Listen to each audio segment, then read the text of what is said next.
Number 10. Batman and Captain America. A gloriously weird and awesome comic. This DC Multiversal story also happens to be a DC Marvel crossover issue featuring Batman, his sidekick Robin, and Captain America and his sidekick Bucky. Both Cap and Batman end up joining together and then swapping sidekicks. Their villains also seem to have a team up as Red Skull and Joker come together, but this is also the famous issue the Joker insists that Red Skull is too evil even for him. He may be a criminal lunatic, but after all, he's an American criminal lunatic, and he can't stand by when it comes to abiding by Red Skull's history and motivations. So not only do we get to see some great team-ups, but we also get to see a full-out fight break out between these two iconic villains. Thanks, John Byrne. And friends, before we move on to this next spot, if you love Elseworld stories and all of the weird, wacky things that go on in the multiverse when it comes to just alternate worlds, let us know by giving this video a thumbs up, and hey, maybe we can do some more Elseworlds lists for you. Cause yeah, there's lots of kooky stories out there. Number 9. Speeding Bullets. Basically a multiversal DC Elseworld story that answers the question, what if Superman didn't just have powers but was also rich? That's basically what is going on here in Speeding Bullets. In this story, Superman wasn't raised by the Kents, but instead was taken in and adopted by the Waynes, and he becomes, you guessed it, Bruce Wayne. After the death of Thomas and Martha, Bruce becomes Batman, but the difference is this version of Batman has tech, money, smarts, and superpowers. Lex also becomes a mess of a villain in this world. While still being Superman's nemesis, he's also Batman's nemesis rolled into one, with an extra little dash of Penguin, just for good measure, I guess. So here we get a villain who is Lex, Joker, and the Penguin all in one. Oh goody, just what none of us necessarily wanted or needed. And yet, we got it. This also doesn't do much to enhance his motivation for villainy, which, like his identity, is also kind of all over the place. Still, the premise behind this Elseworld story is pretty cool, but unfortunately it doesn't add enough when it comes to offering a twist or different perspective to either the Superman or Batman mantle. Number 8. The Superman Monster. Frankenstein, but make it Superman. There are lots of retellings of classic tales when we look into the realm of Elseworlds, and the story of Frankenstein is not one that is left untouched. Actually, I feel like this story gets interpreted a few times throughout the Elseworld stories. I feel like I've seen at least 3 different versions of Frankenstein retold in Elseworlds. I still have yet to see Dr. Seuss retellings though in the world of DC, which are some classic kids tales that do eke their way surprisingly into Marvel at times. In the Superman Monster, Lex Luthor takes the role of creator and Superman ends up as his monster. You might think this sounds familiar considering it's also kind of the premise for the main continuity origin story of Bizarro, but this creation, while starting out similar to Bizarro, eventually goes full-on hero and full-on Superman by the end of it. That means in this story of Frankenstein, the creator ends up the monster, while the monster ends up the hero. What a twist. Number 7. Justice Riders. Because it's an inevitability that at some point, we have to turn to the Wild West for inspiration when it comes to an Elseworld story. We've gotta go there at some point. And so we have Justice Riders. Justice Riders reimagines the DC universe as existing during the time of the Wild West and adapts the characters to kind of fit their surroundings somewhat. As such, Wonder Woman becomes a Texan sounding sheriff, and Martian Manhunter gets to sport a poncho and a cowboy hat. Which honestly, this is one you might want to check out just for that, cause that's great. This is the Wild West, baby. There are also plenty of shootouts and bar brawls, some with cyborg enemies involved. As ridiculous as this premise is, I will say it's executed well and it also looks fantastic, so. Number 6. The Reaching Hand. Honestly, what a strange story this one is. It features Batman as an occult detective trying to solve the mystery of Elongated Man's death. Unfortunately, it seems as though Elongated Man wasn't alone in his body, and there was a force of darkness within him who continues to seek to spread gloom and doom wherever it can. This story features a lot of restless nights for Bruce as well, and unfortunately, he ends up too late to save Jimmy Olsen. Not Jimmy Olsen, who ends up brutally murdered by Swirly. At least that's what it looks like to me. He's just head down in the toilet and they're like, he's been murdered. Or he was just being mistreated by the other staff at his workplace, but no, he's dead. Death by Swirly. Bruce also is too late to save his friends or Gotham in the end. At least that's what's implied. This one ends pretty bleakly, so yeah. Also, this is back from when we had like Elseworlds, like giant sizes, so there would be like a bunch of short stories in there. Kinda like What If, and I like that style. More stories though than What If, because those are normally 2. Sometimes only 1. Number 5. Elseworld's finest, Supergirl/Batgirl. You can't go wrong with a jacked Joker when it comes to weird multiversal stories. Looking real jacked, baby! Elseworld's finest is weird but also kind of cool. It focuses on Barbara Gordon and Kara Zor-El, Batgirl and Supergirl respectively, who are guardians of Gotham and Metropolis, as in this world, there was never a Batman or a Superman. The two of them team up to take on the manipulative and traitorous Lex Luthor, and as I said, a really swole version of the Joker. It's a strange one, but it's also kind of a great one. Number 4. Batman/the Demon, a tragedy. In this Elseworld story we get to explore a horrifying fantastical world where magic exists. Here, Bruce Wayne is not the Batman, instead suffering from an allergy to moonlight. He is a restless sleeper, and it turns out this is because he's actually bonded to the demon Etrigan.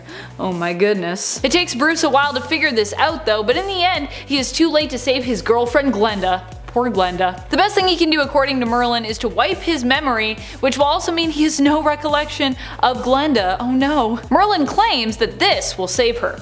Unfortunately, it doesn't, as Etrigan taking over Bruce in the nighttime does end up still killing her. But hey, at least Bruce doesn't remember her, which actually seems to have been Merlin's plan all along. You see, in order to keep the demon trapped within Bruce, his forgetfulness is necessary. There is no way to save Glenda really in any case most likely, and Merlin was just saying that to try to get Bruce to, do what he wanted him to do. But hey, at least Bruce doesn't remember her, so at least he won't be sad about it. Number 3. Brotherhood of the Bat. Have you ever wondered to yourself what the DC universe would be like if every member of the League of Assassins was dressed up and also weirdly happened to resemble Batman? No? Me neither. But too bad, because we get to know what that would be like in this Elseworld story. I mean, not even too bad, it's kind of really great in a weird way. Brotherhood of the Bat takes place in a post-apocalyptic future where Ra's al Ghul decides that the League of Assassins, they need some new costumes. New Bat-themed costumes that all very much resemble alternative takes on Batman's outfits. Also, check out some of the notes on Ra's al Ghul's design sketches here. That is honestly my favorite part of this story. Just seeing all these, like there's like little notes in red. It's like, is this cape too much? You can never have too much cape, just so you know. Just so you know, Raish, no such thing. Number 2. Batman Nosferatu. If you want something weird in a sort of horror-based and very artistic way, we've got you. Batman Nosferatu was actually part of an Elseworld Stories series that delve into the German Expressionist period. This story seems to take some inspiration from Nosferatu and the Cabinet of Dr. Caligari. Not only is the art style very different and unique, but the whole tone and the style of the dialogue is as well. The story has a lot going on, but mainly it follows the horrors of Dr. Arkham. To give you like the briefest summary ever, because as I said, there's a lot going on in this story, it's also quite long. The story mainly centers around Dr. Arkham and his experiments and creations, including one called the Laughing Man. Oh, I wonder who that's supposed to be. A reanimated creature made from various corpse parts. In the end, Bruce Wayne's son ends up dying and is resurrected as the Nosferatu, sort of cyborg monster creature who ends up taking on and defeating the Laughing Man. I wonder who Nosferatu is supposed to stand for here. Any guesses? Number 1. Batman/Lobo. Like all of the weirdest comic stories out there across the multiverse, this one also features Lobo. Here, Joker hires the mercenary to ruin Batman's reputation and then finally kill his nemesis. Lobo sets out dressed as Batman and begins to muck up the streets, killing Batman's villains in gruesome ways to make sure that people know that Batman is no hero. He's like, what, does Batman have a no-kill policy? Pfft, not anymore. Also, the deaths have to be gruesome because this is a Lobo comic after all, so yeah, they're all pretty... There's something. I don't even know if we can show them here. In the end, the Joker is forced to call off Lobo after it's revealed that Batman is actually his long-lost twin brother, Bruce Wayne. You see, Joey and Bruce were apparently separated at a young age. I mean, does it get any weirder than this? Number 10. Tales from the Dark Multiverse, Batman Hush.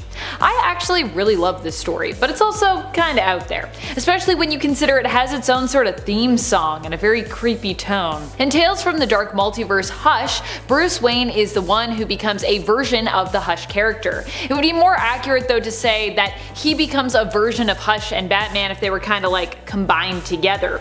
Here, Thomas Elliot instead becomes a rich billionaire playboy and also corrupt corrupt senator, allying himself with Talia al Ghul. He manages to make it so that Bruce was locked away in Arkham Asylum. Despite feeling slightly guilty about doing this to his childhood friend, overall Elliot is pretty okay with the way Bruce is imprisoned and treated there.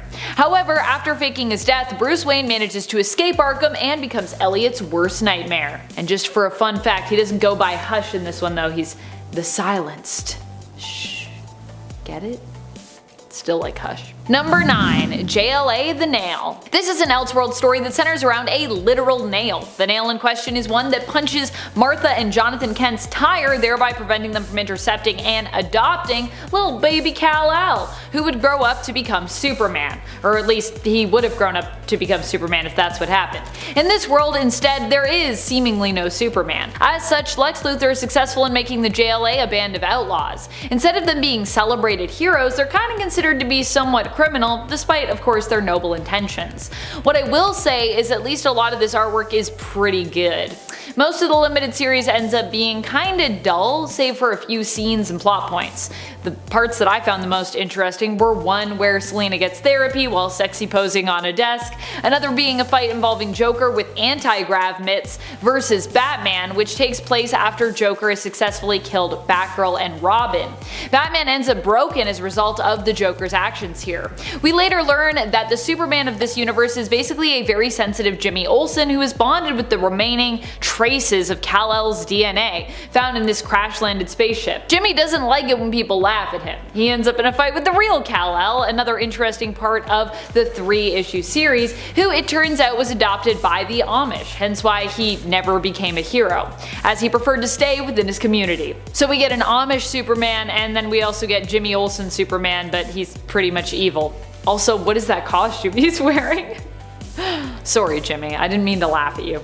Sorry. Alright friends, before we move on to this next spot, if you are loving this list and you want even more multiversal tales, let us know that you love it by giving this video a thumbs up. And also let us know in the comments what other multiversal tales you have loved or you have thought are super weird, or that you loved and thought were weird. I mean, they don't have to be mutually exclusive. Number 8. Tales from the Dark Multiverse, Wonder Woman, War of the Gods. I don't even know what to really make of this multiversal story. All I can tell you is buckle in because this Dark Multiverse story is, yeah, dark. To be fair to this one shot though, I don't really even know what to make of the War of the Gods story in the main continuity, which I also found a little confusing, so it makes sense that this is where I would be as well with the Dark Multiverse version. A little confused. In this story, the Amazons of Themyscira end up in a war with the United States. When Diana is pulled into a battle with Hecate as a result of these events, where in the main continuity Hecate was defeated by Wonder Woman's lasso of truth, here she just ends up planting a seed within Diana's mind. Diana defeats her, but only temporarily. Following the death of Hippolyta, her mother, Diana is left weak, fearful, alone, and resentful, and this is when Hecate is able to take over. Unable to free her, all of Wonder Woman's friends die trying to. The only way to contain Hecate Wonder Woman is with magic, and many of her magical colleagues actually die in the attempt to do so. Hecate as such ends up chained, but of course so is Diana, unable to find the hope to escape her own internal prison. Of course, like most dark multiversal tales, we end on a pretty dark and tragic note. But that's okay, Zatanna's never gonna give up. Number 7. Facets. What happens when we get to see the Teen Titans as they be in a fantasy setting? Well, a whole lot of weirdness. Raven of course ends up evil, known as a deadly and beautiful sorceress, Queen Raven. She creates her own loyal servant and accomplice with Victor Stone, or at least she tries to, transforming him permanently into a cyborg. It turns out this isn't all that Raven's been up to though. She has a whole collection of prisoners whom she has transformed in some way, and when Cyborg refuses to join her, she also contemplates holding him there with the rest of them. So apparently she does this a lot. Seems like her deals with people don't usually work out. I guess she's just hoping that one day that'll change. She's like, I'll just keep doing it. Eventually someone will be loyal to me. If I try it enough times, it's gotta work. In this story, Coriander is a prisoner of some goblin mages who use cosmic energy to transform her into Starfire. The comic features an all-out battle between Raven and Starfire, joined of course by the rest of the Titans. Nightwing goes on a trip inside Phantasm's cloak, literally looks like he's tripping out, and eventually Trigon joins the party when he is summoned by his daughter Raven. You can check it all out in the 1994 New Titans Annual. It's weird. It's definitely weird. Also, some of these outfits are interesting. Number 6. JLA Act of God. Admittedly, this is a cool premise, but it just doesn't make a lot of sense, which is what's weird about it. In JLA Act of God, an Elseworlds 3-issue miniseries, we get to explore a world where all the heroes of Earth have simultaneously lost their powers. Well, at least almost all of them anyways. How did this happen? Black light? Somehow the world being hit with a flash of black light results in almost everyone losing their powers. I guess normally superheroes don't go to raves or anything, where black light is, I feel like, very common. Although this is attributed to the black light, some might call it an act of God. A later on, very suddenly, devoutly Christian Diana Prince at least would probably claim that. Diana, haven't you met gods? How does that make sense? What's really ridiculous is in the first issue, as we go through the moment this happened, the world over, we get to see just how diverse not only everyone's powers are, but also when it comes to the source of their powers, just how diverse it is. In one page, we go from Steel losing complete control of his systems and suit as he plummets to his doom, to Aquaman losing his ability to connect with the creatures of the sea telepathically and his ability to breathe underwater. At the same time, Kyle Rayner also has lost control of his Green Lantern ring, which seems to now just be, I guess, a really unique and trendy looking accessory. How could a flash of black light affect almost everyone in this same way? Like I said, it's a cool premise, kinda wonky execution though. How is Steel affected by this? Didn't Steel make his suit? I'm confused. Number 5. Superman at Earth's End. I don't even know where to begin with this comic. Oh boy. Okay, so Superman here is one of the first iterations of course, the old man heroes to come that we've come to love so much. See, before there was Old Man Logan, there was Old Man Supes. In this Elseworld story, we are in a post-apocalyptic future where machines rule supreme and mutants basically run amok. Also, there is an army of Batmen and vicious biker gangs because, I mean, why not? The year, I believe, is 2102, so possibly this is what we'll be dealing with in just over 80 years time. Honestly, the way things are going, I could maybe see that being our future. Superman is recharging and recuperating his strength when he hears about the plan to nuke Gotham City. He aims to save the city, but of course without doing any killing, because he's Superman, and of course no guns, because he's Superman, except for the part where he uses guns to kill people.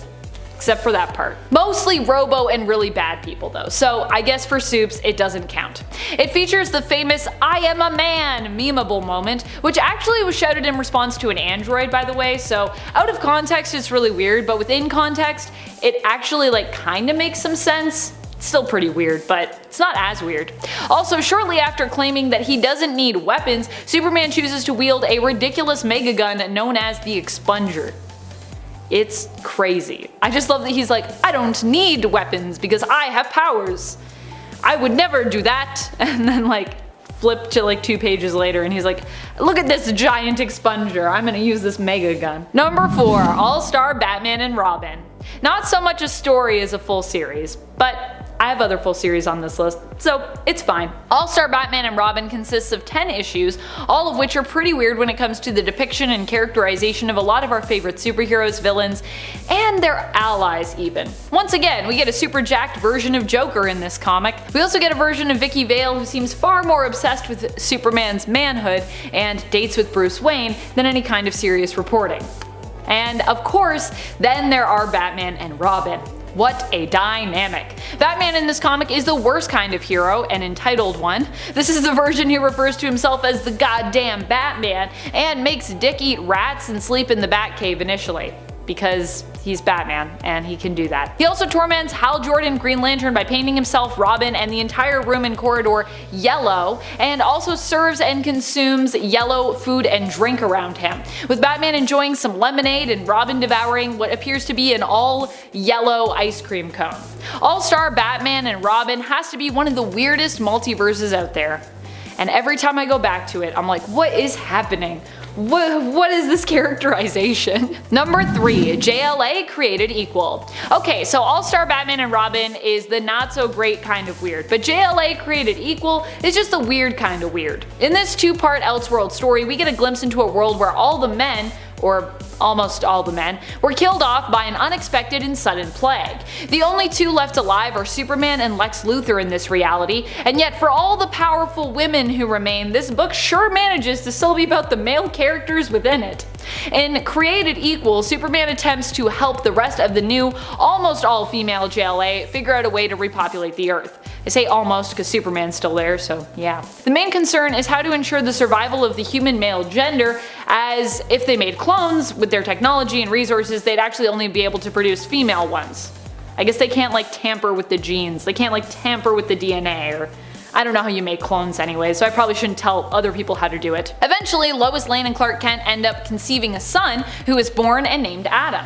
He accidentally hugs his mother to death, and then Lex, being Lex, unleashes a plan to take control of all the young men who were created and raised on Themyscira, thanks to Adam's existence and his resilience. Also, he makes them all bald, because this is Lex Luthor, so yeah. Oh, what a weird story.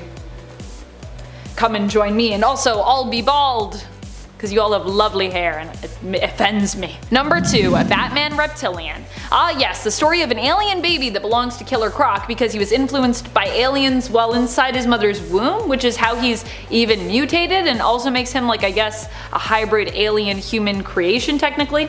In this beautiful yet bizarre story, Batman is attempting to track down whoever is killing all of his rogues. What he finds out though is that it isn't any one of the other villains, but Croc's baby that he just gave birth to. Killer Croc, of course, didn't know that he could do that. I mean, neither did we. It turns out that this is a result of him being part alien in origin, or being tampered with by aliens when he was like a fetus. The newborn babe, it turns out, just wants its mama, but for what purpose remains to be seen. Killer Croc can't nurture it, as you know, he doesn't have like the biological equipment for that. After we get through that whole slog of that's not gonna work, it's also implied that the giant alien monster baby wants Croc to mate with it, which is also thankfully out of the question when it comes to Croc's willingness, so thank goodness, because I thought this better not be where this is going, oh my goodness. Did I mention that Batman is also a huge jerk throughout this entire series? Cause yeah, this is Garth Ennis behind the writing wheel, and that is very much a thing. Which I'm not surprised by, that's kind of Ennis' whole thing, so yeah. I actually like Batman being a butt in that story more than I like him being a butt in Frank Miller's All-Star, so yeah. Number 1, Batman Last Night on Earth. This one was where the thumb came from in part 1 of this list. I had intended to actually include this story there, but then I got distracted by the Batman and Lobo crossover. Understandably so, I think, because that's also super weird. But that's fine, because it just means that Last Night on Earth gets a higher spot on this list of bizarre multiversal DC stories. Batman Last Night on Earth is a book that exists outside of the continuity and belongs to the DC Black Label line. Also, Reptilian is part of that same line, just so you know. Black Label primarily is made up of titles that are more adult in terms of their content and their themes. Here, that translates to Batman wearing a straitjacket version of his suit in a post-apocalyptic future, where Joker is just a head in a jar. They also end up fighting giant monster baby Green Lantern constructs in issue number 1, just to give you a sense of the level of weird that we're dealing with here. But it's like a fun weird. It's like a, I'd recommend this weird. I give it 2 weird thumbs up. Number 10, Grim Knight. The origin story of the Grim Knight is similar to the Batman of Prime Earth, but is warped. Instead of the Dark Knight, we know him as the Grim Knight, because this Batman is not afraid to use guns. So yes, you could say he's similar to the OG Batman from the 40s, but he is also far more brutal and ruthless. This version of Batman ended up killing Joe Chill when he was just a child. After Chill shot his parents, he stumbled away in the darkness, but Chill tripped and dropped his gun and Martha Wayne's necklace. While he searched for the necklace in the dark, a young Bruce grabbed the gun and aimed it at Chill, killing him in cold blood with tears in his eyes. This set Bruce down the path of believing that killing was the best way to deal with criminals that opposed justice. This version of Bruce was still inspired by a bat crashing through his window to become Batman, but he also shot that bat when it did. Number 9. Death of Superman. After Superman dies at the hands of Doomsday, Lois becomes depressed and jaded, believing that the world failed Clark. She ends up merging with the Eradicator, who claims it failed in its mission to resurrect the fallen Superman, and instead bonds with Lois so that she can succeed where she believes other heroes have failed, fighting on in Clark's name. However, Lois goes too far compared to Superman, killing those who oppose her, villains and heroes alike. Superman returns, but only lives long enough to express his disappointment and disgust in what Lois Lane has become before he is killed by Cyborg Superman. Super depressing story. Number 8. The Merciless. Like the Earth-12 belonging to the non-dark multiverse, on Earth-12, Batman and Wonder Woman are also in a romantic relationship together. They fight side by side in a war that threatens to engulf the entire population of Earth against the god of war, Ares. After countless have died and they're basically the only two left standing, they finally succeed, but Batman feels in order to protect the world, he should be the one to wield Ares' power. Knowing that Wonder Woman herself would not take Ares' helmet, and with it his power, and that she would actually not allow Bruce to take it for fear of it corrupting him, Batman sees no other choice but to kill Diana. He takes Ares' helmet for himself and fights on, claiming to fight in honor and in memory of the fallen warrior and his love, Wonder Woman. Number 7. Blackest Night. This is a wild story wherein Sinestro never shared the powers of the White Lantern. Here, Necron, who speaks through Darkseid, attempts to obliterate the entire universe. Sinestro is both Black and White Lantern, known as the Limbo Lantern, and sees only one way to save the universe, by creating a new universe in Dove's image, by plugging her into the source. This almost works, except at the last minute their ally, Mr. Miracle's conviction wavers, and he ends up killing Dove to avoid creating and living in a world without his wife Barda. Instead, Sinestro is forced to use the only teammate he has left, Lobo, to create a new universe. Yeah. Slim pickings, I guess. The world instead is made in Lobo's image, who taps into the source, eliminating all Black Lanterns and restarting a dark and more grotesque looking world, which Sinestro remains trapped in, unable to leave due to Tempest preventing him from doing so. That sucks. Number 6. The Devastator. The Devastator is another twisted version of Bruce Wayne who was pushed too far. For mysterious reasons that remain unknown, the Superman of the Devastator's dark universe randomly underwent a change that caused him to go on a full-out rampage, killing everyone. Batman was one of the last few left to try and stop him, attempting to do so with a kryptonite spear. After Superman blasts off Batman's arm, however, he is driven to desperate measures. Batman is forced to activate his own version of the Doomsday virus, which takes over his body and transforms him into a Doomsday-like creature, becoming the Devastator. Although he fails in saving his world, he succeeds in killing the Superman of his universe, before heading out to try and save other alternate Earths by infecting them with the virus in order to protect them from their world Superman. Although, you know, they never really asked for that, so it's pretty horrifying.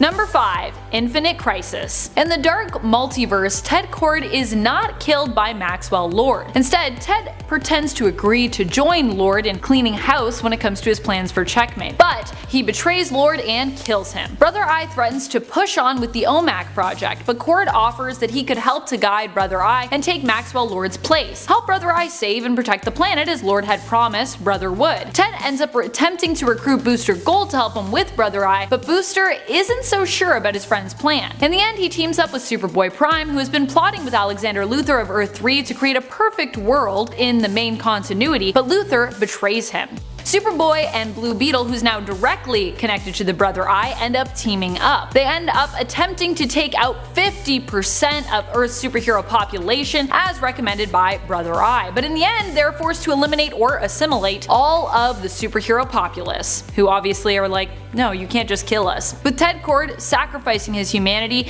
in order to completely demolish all of that superhero threat.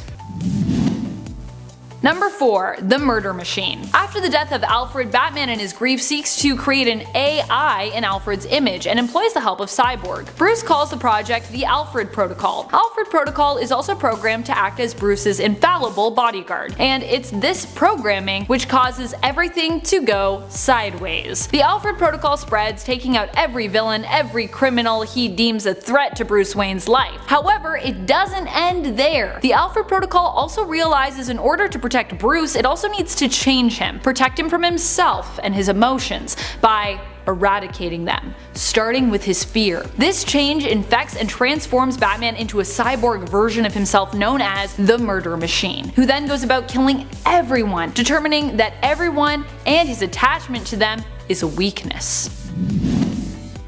Number 3. The Batman Who Laughs. This dark multiverse story was so terrifying it got its own series. The Batman Who Laughs actually got a miniseries to explain just how his story went down. By now we all should mostly know it, but if you haven't read it, it's chilling and thrilling and it's definitely worth a read. In the story, it's explained how Batman became corrupted by Joker venom when he ended up losing control and killing the Joker, triggered by being forced to watch the Joker kill children's parents in front of them before exposing them to Joker venom and driving them insane. When Batman killed Joker, this exposed him to Joker venom, which was released with the Joker's dying breath from his heart. Batman was then driven insane by the venom, becoming a warped Joker-Batman hybrid, and set out killing everyone, even the members of the Bat family, only allowing Damian Wayne to be converted with the venom and join him. He also later confessed that Alfred was one of the last people to try and stop him by blowing him up, but he managed to thwart and capture Alfred and break him, turning him into his own loyal servant once more.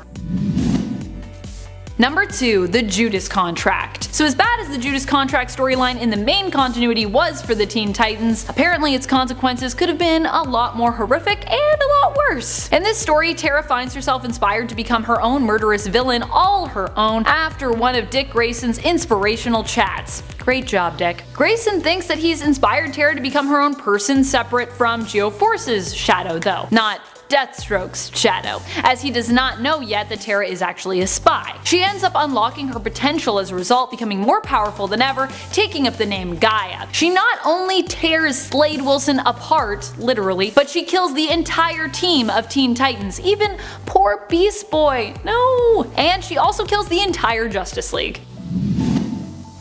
Number 1. Knightfall. If you haven't read the Tales from the Dark Multiverse, you obviously need to, as they are all pretty crazy, and honestly, the scariest tale can be found in this first one issue. This is a spooky retelling of the Batman story Knightfall. When Bruce has his back broken, he passes the mantle of Batman onto Jean-Paul Valley, aka Azrael. But when he returns, Azrael refuses to give up the mantle. Instead of Bruce Wayne and the Bat family winning it back as they did in the main continuity, this time around Bruce fails. He instead is held captive and tortured for 30 years by Azrael, who rules Gotham with a bloody and merciless iron fist as Saint Batman. Bruce eventually escapes with the help of Bane's son, Torn, and his mother, Lady Shiva. But his time in imprisonment, where he was slowly dissected, has changed Bruce, and no longer is he the man and hero we once knew.